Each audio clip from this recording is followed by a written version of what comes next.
Bienvenue à cette deuxième partie de formation. Nous allons continuer notre formation, toujours dans le chapitre 1, les rappels de la statique.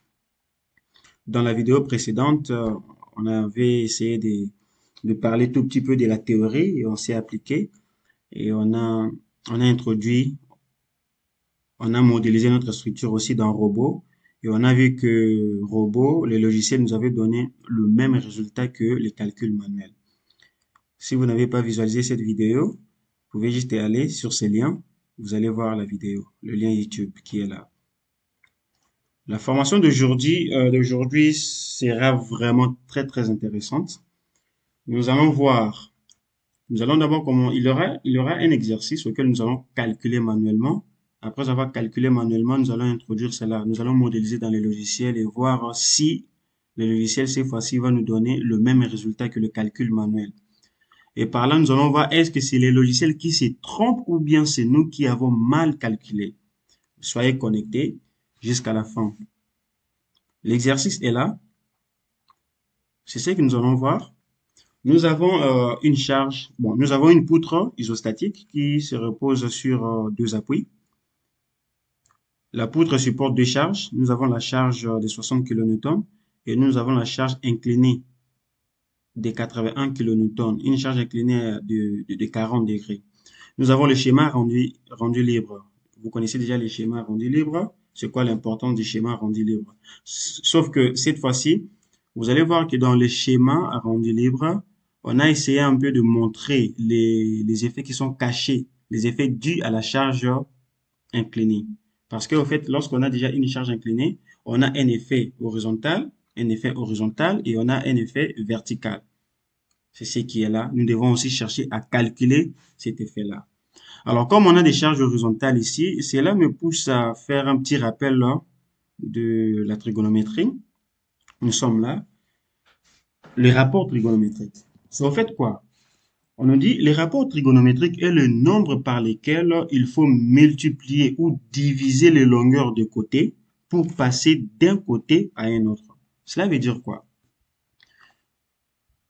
J'essaierai un peu vraiment direct par rapport à notre besoin. Nous avons notre charge qui est inclinée, que nous considérons comme l'hypoténuse.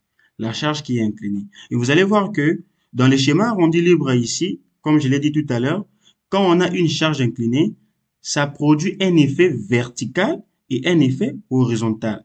Maintenant, qu'est-ce qu'il faut faire? Lorsque vous avez une charge inclinée, si vous voulez avoir l'effet vertical de cette charge inclinée, vous devez multiplier la charge dans l'hypoténuse. Si vous voulez avoir l'effet vertical, donc si vous voulez passer du côté opposé, vous devez multiplier cette charge-là par les sinus de l'angle. Or, dans notre exercice, on a montré que l'angle est de 40 degrés. Donc, il faut multiplier la charge par les sinus de l'angle et là, vous passez du côté opposé. Vous avez directement la valeur de l'effet vertical. La même chose, la force qui est inclinée. Si vous voulez passer du côté adjacent, donc la réaction horizontale, l'effet horizontal, qu'est-ce que vous devez faire? Cette fois-ci, vous devez multiplier la charge fois le cosinus de l'angle. Là-bas, c'était, il faut multiplier par les sinus, mais cette fois-ci, c'est par le cosinus de l'angle. La même chose, si vous avez une charge, si vous voulez quitter du côté adjacent de l'angle, à l'hypoténuse. Là, maintenant, vous allez diviser. J'espère que vous avez compris. Alors, on rentre ici.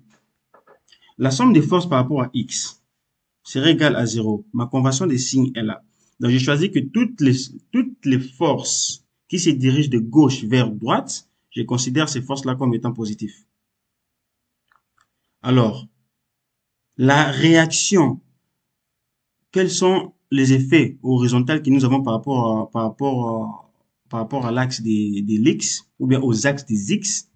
Nous avons RAX, mais nous voyons aussi qu'il y a une force horizontale qui est due à cette charge qui est inclinée. Comment trouver cette charge horizontale? On a bien dit qu'il faut prendre la charge inclinée multipliée par le cosinus, parce que ici nous voulons maintenant avoir l'effet horizontal. On prend 81 kN qu'on multiplie par le cosinus de l'angle qui est de 40 degrés. Et cela donne donner 0. Alors, qu'est-ce qu'on fait? nous voulons maintenant trouver la valeur de RAX. Nous allons faire passer cette équation au deuxième membre. Rappelez-vous, lorsqu'on fait passer une équation au deuxième membre, ou bien le chiffre au deuxième membre, ça change des signes. Ce qui fait que ça va nous donner, attendez, je vais ouvrir en carte à maths. Voilà, ça va nous donner, au lieu de moins 81, ça serait maintenant 81 multiplié par le cosinus de l'angle qui est bien sûr 40 degrés. Et quand je fais, ça me donne 70,05. Voilà, 0,4, le 9 arrondi, les 4. 70,05.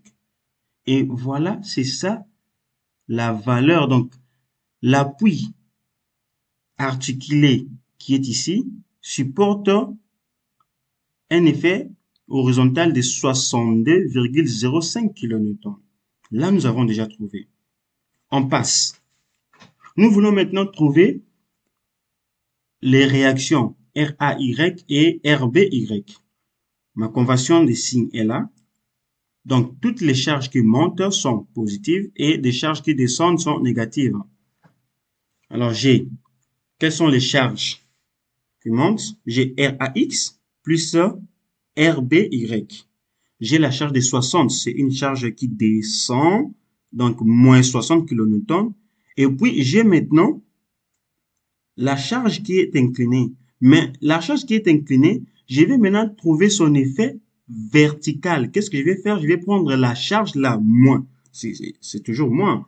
Je vais prendre cette charge-là que je vais cette fois-ci multiplier par les sinus. Vous vous rappelez? On avait dit, quand on a un effet horizontal, quand on a l'hypoténuse, qu'on veut passer au côté adjacent, on multiplie par les sinus. Je prends et je multiplie maintenant par les sinus de 40. Je considère cela comme la première équation parce qu'on n'a pas encore trouvé la valeur de RA, Y et RBY. On passe maintenant aux sommes des moments pour nous permettre de trouver des valeurs qu'on peut remplacer ici pour trouver la valeur de RAY. La somme des moments, je considère que, bon, la somme des moments au point A, je considère que lorsque ma charge tourne dans ce sens, quand ma charge tourne dans ce sens, je considère cette charge-là positive. Ce qui fait que j'ai au point A, le point A qui est ici, j'ai RBY. RBY, vous allez voir que par rapport à mon point A, ça tourne dans le sens de ma convention. Donc, j'ai RBY qui est positif. Je vais multiplier par le bras de levier. Rappelez-vous, le moment, c'est quoi? C'est la force multipliée par le bras de levier. Le bras de levier qui n'est rien d'autre que la portée, la distance. Je prends RBY multiplié par 10 mètres.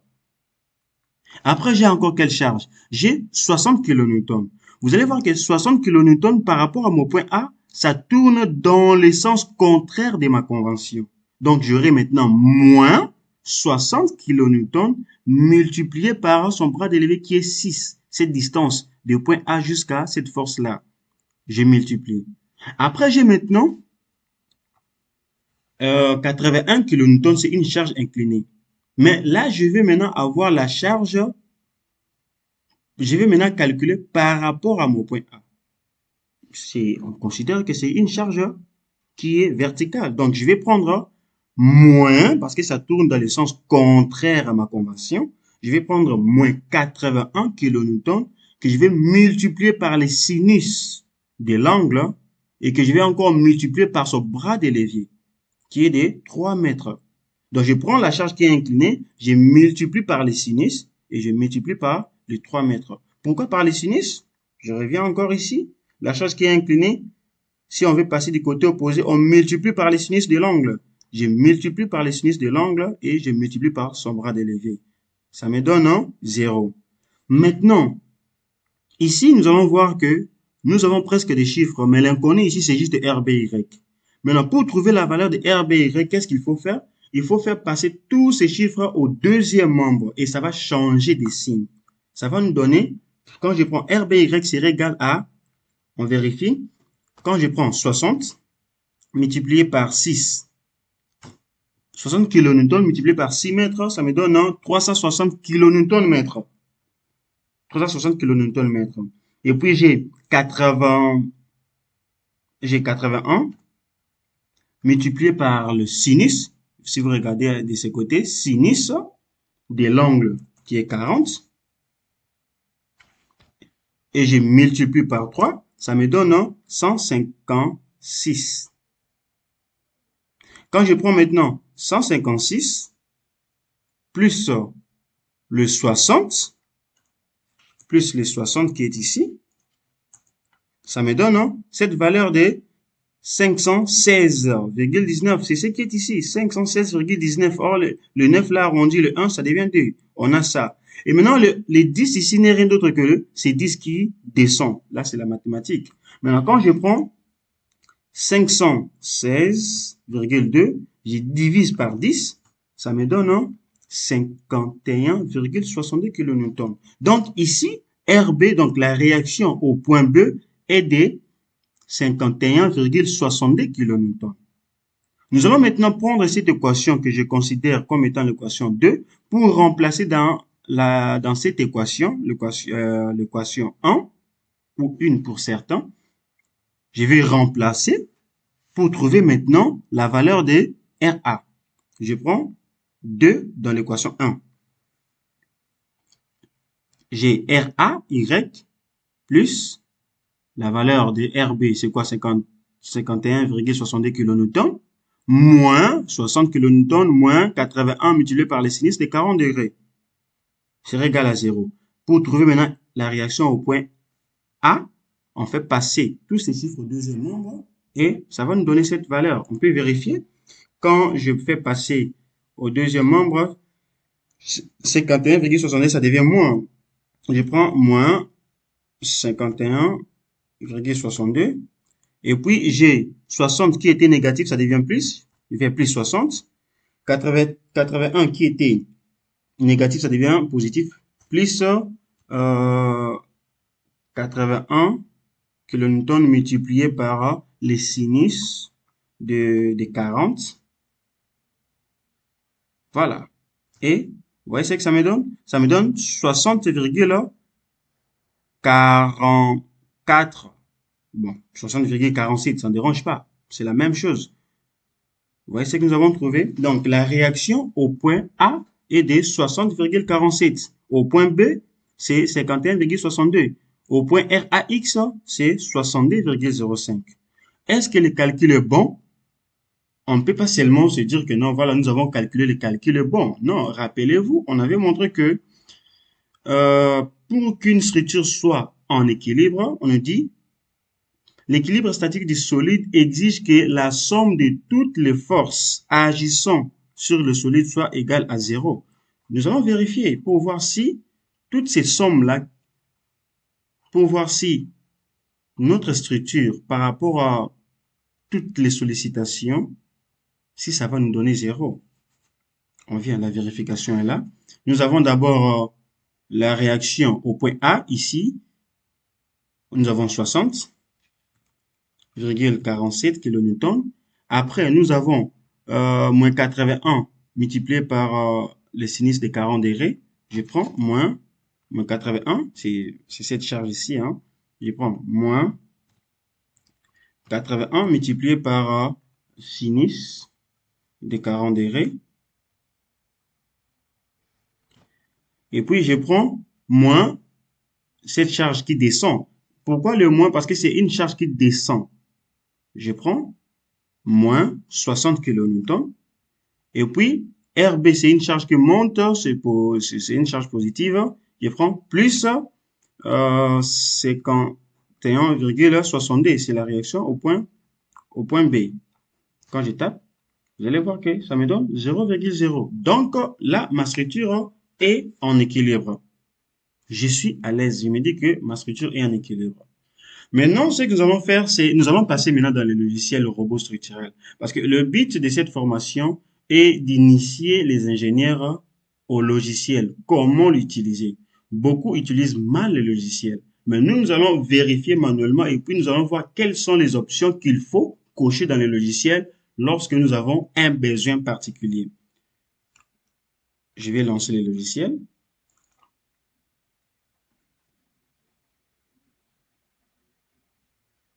J'avais essayé d'expliquer cette partie dans la vidéo précédente, mais je vais encore entrer en profondeur lorsque nous allons entamer des grands projets. Cette fois-ci, bon, pour l'instant, on entre.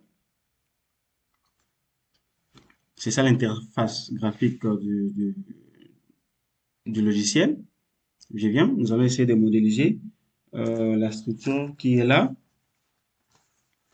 Nous allons essayer de modéliser la structure. Nous avons, à partir de point 0, la structure est là. Nous avons 3 mètres, 3 mètres et 4 mètres.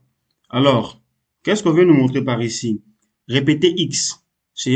Au fait, répéter X, ce n'est rien d'autre que le nombre de travées identiques. Ou bien, X ici que vous voyez, au fait, ça représente la travée.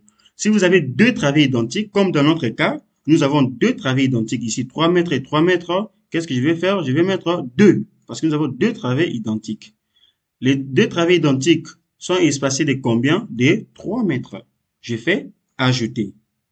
D'ailleurs, bon, il y avait une erreur ici, il faut d'abord tout supprimer. À partir de point 0, on a deux travées de 3 mètres, j'ai fait ajouter, on est à 6 mètres. À partir de 6 mètres, cette fois-ci, nous avons maintenant, à partir d'ici, nous avons une travée de 4 mètres. Je viens, je descends dans ici, ça sera maintenant une travée de 4 mètres. J'ai fait ajouter et vous allez voir que la portée maximale, la portée totale de ma structure est de 10 mètres. Je passe maintenant en Z. Ici, je vais encore vous expliquer quelque chose. Quand on a calculé manuellement, vous allez voir qu'on a tenu compte des axes des X et axes des Y. Tandis que dans Robot, lorsque nous travaillons en deux dimensions dans Robot, le repère global qui est ici, vous allez voir que c'est d'abord, on a les axes des X et les axes des Z. Donc, le Z ici remplace simplement Y. Il n'y a rien de grave là parce qu'on est en deux dimensions. Si vous regardez très bien, vous allez voir les Y qui est là, mais vous allez bien voir ça lorsqu'on va entamer les projets en trois dimensions. Alors, quand je vais dans Z ou Y, selon les calculs manuels, nous allons répéter X une fois, mais comme c'est une structure qui n'est pas en étage, je mets l'espacement 0 et j'ai fait ajouter, appliquer. Je viens au niveau des barres, je prends barre. Vous allez remarquer que barre, ça vient avec une certaine caractéristique de poids et ainsi de suite. Bon, je viens, je place quand même ma structure là jusque là. Qu'est-ce qui manque? C'est l'appui. On avait vu que ici nous avons ici c'est l'appui articulé et puis ici c'est l'appui simple. Je viens, appui simple, c'était à gauche, je mets l'appui simple. Bon, l'articulation dans Robot on écrit rotule, donc l'appui ici c'est le rotule. Pourquoi est-ce qu'on dit que c'est l'articulation? Parce que vous pouvez voir ces signes, ça montre que nous avons deux inconnus. Je viens, je place ça là. Et c'est tout. Maintenant, nous devons charger notre structure. Maintenant, pour charger la structure, vous allez voir que définir charge est figé. Pourquoi? Parce que dans le logiciel Robot, avant de définir les charges, vous devez d'abord commencer par définir les cas de charge. Les cas de charge que nous avons, ce soit charge permanente, charge d'exploitation, effet du vent et tant d'autres. On clique là. Vous voyez, quand vous venez ici, vous allez voir charge permanente, exploitation, vent, neige, température accidentelle, sismique, tout ça. Je viens, j'ajoute juste. Et quand je clique sur ajouter, vous allez voir que le logiciel prend directement en compte le poids propre de ma structure que j'ai placé là. Je ferme. Je viens. Je vais maintenant charger ma structure. Ma structure, c'est une barre. La première charge, la première charge F2 est de 60 kN. Je viens dans charge. Maintenant, ici, par rapport au repère global, vous allez voir que toutes les charges qui se dirigent de bas vers le haut sont des charges positives. Mais comme notre charge se dirige de haut vers le bas pour s'appuyer sur notre structure, nous allons dire au logiciel que nous allons imposer au logiciel en mettant une signe moins C'est une façon de dire au logiciel que ma charge ne monte pas, mais ma charge descend sur ma structure. On met moins. Moins combien? La structure, la charge était de 60 kN, moins 60 kN. Ce n'est pas tout. Maintenant, la charge de 60 kN, elle est placée à quelle distance? La charge 60 kN est placée à 4 mètres par rapport à l'appui B, mais elle est placée à 6 mètres par rapport à l'appui A. Ça dépend. Soit je peux seulement venir ici, j'écris 4 mètres, mais quand j'écris 4 mètres, valeur absolue, j'ai fait ajouter, je dois venir de ces côtés. Vous allez voir que lorsque ces flèches-là se dirigent de droite vers gauche, cela veut dire que le point du départ que le logiciel va prendre en compte pour placer ma structure, c'est à partir du point B ici. Quand je clique, ça place ma structure là. Mais si je venais à partir d'ici et que j'ai cliqué, ça va placer ma charge à 4 mètres, mais plutôt par rapport à cet appui. La deuxième charge qui est de 81 kN, une charge inclinée. C'est une charge inclinée à combien de degrés? À 40 degrés. J'entre là, je viens, c'est une charge de 81, c'est moins 81 kN. C'est une charge inclinée de 40 degrés. La charge est placée à 3 mètres de l'appui A. Et là, je viens, j'écris 3. Je viens ajouter et à partir de là, je mets. Voilà, ma charge inclinée est là. Quand je fais fermer, ça va disparaître. Pour faire réapparaître les charges d'un robot, il faut juste venir ici, dans symbole de charge. Vous cliquez, vous allez voir. Si vous voulez voir la valeur, vous cliquez juste là. Et là, on a modélisé au fait notre structure. C'est comme on voit ici. On a modélisé la structure. À ce stade, si j'ai lancé les calculs, je n'aurai pas un bon résultat. Pourquoi? Parce que je vois que, comme j'ai fait apparaître mes charges, je vois aussi que ma structure ici est rouge. Donc, le logiciel prend en compte le poids propre de la structure. Or, ici, nous avons vu que on n'a que 2 charges que la structure supporte. Mais dans le logiciel, je vois que, à part les 2 charges, j'ai même le poids propre de la poutre. Ce qui n'est pas exact. On risque d'avoir d'autres valeurs. Sur ce qu'il faut faire, il faut venir dans chargement, tableau chargement, et vous venez ici, vous allez voir là, on écrit poids propre. Vous voyez, ici, c'est les tableaux où ces tableaux nous montrent toutes les charges appliquées à notre structure. Alors, comme on n'a pas besoin de poids propre, il suffit de cliquer là, et puis à partir du clavier de l'ordinateur, vous appuyez sur Delete, et ça supprime cette charge-là. Et en bas, ici, à gauche en bas, dans Vue, vous revenez dans Vue, vous cliquez, voilà. Vous allez voir que maintenant, ma structure est noire. Donc, on a supprimé le poids propre. Et là, on peut maintenant lancer les calculs. C'est fait. Nous allons maintenant exploiter les résultats. Nous venons dans Résultats, diagramme des barres. C'est comme je vous ai dit, à ce stade, je ne peux pas commencer à vous expliquer toutes les options de ce logiciel. Je vais plutôt vous expliquer les options par rapport aux besoins qui se présentent. Or, notre exercice, c'est de calculer les réactions d'appui. Nous allons directement venir dans réaction d'appui, qui est là, réaction d'appui. Et je viens d'abord dans description. Description, c'est juste pour voir les différentes valeurs de nos réactions. Et je viens dans X.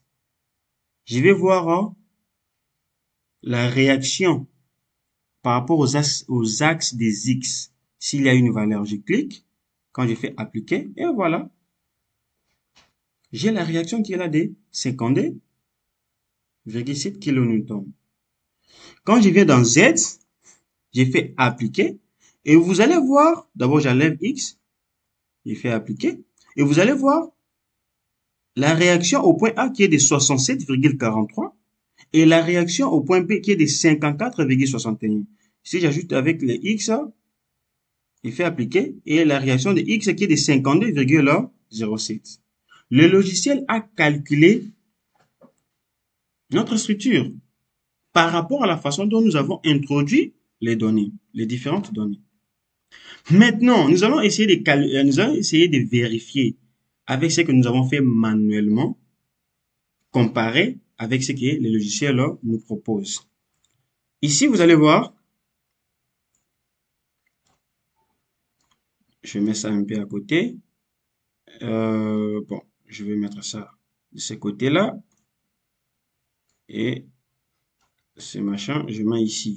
Voilà. Regardez. La réaction au point B. Dans notre calcul, nous avons trouvé RBY, nous avons trouvé 51,62 kN. Mais dans le logiciel, nous voyons que, toujours avec la même structure, la même portée, nous voyons qu'au point B, ça trouve plutôt 54,61.